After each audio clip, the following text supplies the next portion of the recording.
नमस्कार दोस्तों, जय श्री राम। मेरे यूट्यूब चैनल में आपका स्वागत है। चलिए राम नाम लेके आज की वीडियो की शुरुआत करते हैं। सियावर रामचंद्र की जय, पवन सुत हनुमान की जय। अगर आपको मेरी वीडियो देखना पसंद है तो प्लीज़ चैनल को सब्सक्राइब कीजिएगा। मैं रोज़ एक रामचरितमानस का पेज पढ़ के सुनाती हूँ। अगर आपको रामचरितमानस सुनने में दिलचस्पी है तो मेरे साथ बने रहिएगा। तो आज के पाठ में हम देखेंगे, आज के पाठ में हम कपट मुनि द्वारा राजा को अमरता का झूठा आश्वासन देने और ब्राह्मणों के शाप के बिना उसका नाश न होने की शर्त का प्रसंग देखेंगे। साथ ही मुनि द्वारा राजा को अपने रहस्य को पूरी तरह गुप्त रखने की चेतावनी और छल कपट से भरे इस षड्यंत्र को समझेंगे। तो लास्ट में हम इससे हमें क्या सीख मिलती है ये भी देखेंगे, तो लास्ट तक मेरे साथ बने रहिएगा। चलिए देखते हैं रामचरितमानस का आज का पाठ। कह तापसन रूप ऐसे ही होऊ, कारण एक कठिन सुनु सोऊ, कालऊ तू पद नाई सीसा, एक विप्रकुल छाड़ी महेशा। तपस्वी ने कहा, हे राजन, ऐसा ही हो, पर एक बात कठिन है, उसे भी सुन लो। हे पृथ्वी के स्वामी, केवल ब्राह्मण कुल को छोड़ काल भी तुम्हारे चरणों में सिर नवाएगा। तपबल विप्र सदा बरी आरा, तिन्न के कोपन को रखवारा, जो विप्रन्न बस करहु नरेसा, तो तू बस विधि विष्णु महेशा। तप के बल से ब्राह्मण सदा बलवान रहते हैं। उनके क्रोध से रक्षा करने वाला कोई नहीं है। हे नरपति, यदि तुम ब्राह्मणों को वश में कर लो तो ब्रह्मा विष्णु और महेश भी तुम्हारे अधीन हो जाएंगे।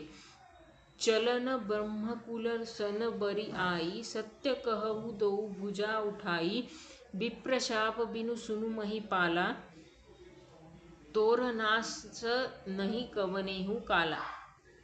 ब्राह्मण कुल से जोर जबरदस्ती नहीं चल सकती। मैं दोनों भुजा उठाकर सत्य कहता हूँ। हे राजन सुनो, ब्राह्मणों के शाप बिना तुम्हारा नाश किसी काल में नहीं होगा। हर्षेउ राउ बचन सुनितासु, नाथन हो मोर अब नासु, तव प्रसाद प्रभु कृपा निधाना, को मो को कहू सर्व काल कल्याणा। राजा उसके वचन सुनकर बड़ा प्रसन्न हुआ और कहने लगा, हे स्वामी, मेरा नाश अब नहीं होगा। हे कृपा निधान प्रभु, आपकी कृपा से मेरा सब कल्याण होगा। एवमस्तु कही कपट मुनि, बोला कुटिल बहोरी, मिलब हमार भूलाभ निज कहून, त हमहि न खोरी। एवमस्तु ऐसे ही हो कहकर वह कुटिल कपटी मुनि फिर बोला, किंतु तुम मेरे मिलने तथा अपने राह भूल जाने की बात किसी से कहना नहीं, या यदि कह दोगे तो हमारा दोष नहीं। ताते में ते ही बर जऊ राजा, कहे कथा तव परम अकाजा, छठे श्रवण यह परत कहानी, नाश तुम्हार सत्य मम वाणी। हे राजन, मैं तुमको इसलिए मना कर रहा हूँ कि इस प्रसंग को कहने से तुम्हारी बड़ी हानि होगी। छठे कान में यदि बात पड़ते ही तुम्हारा नाश हो जाएगा। मेरा यह वचन सत्य जानना। तो आज के पाठ से हम यह सीखते हैं कि कपट और छल से सावधान रहे। मीठी मीठी बातें करने वाले और बड़े बड़े दावों के पीछे छिपे कपटी लोगों पर आंख मूंदकर भरोसा नहीं करना चाहिए। अहंकार और अति विश्वास पतन का कारण है। राजा ने वरदान सुनकर मान लिया कि उसका कभी विनाश नहीं हो सकता। ऐसा अंधविश्वास और अहंकार व्यक्ति को विनाश की ओर ले जाता है।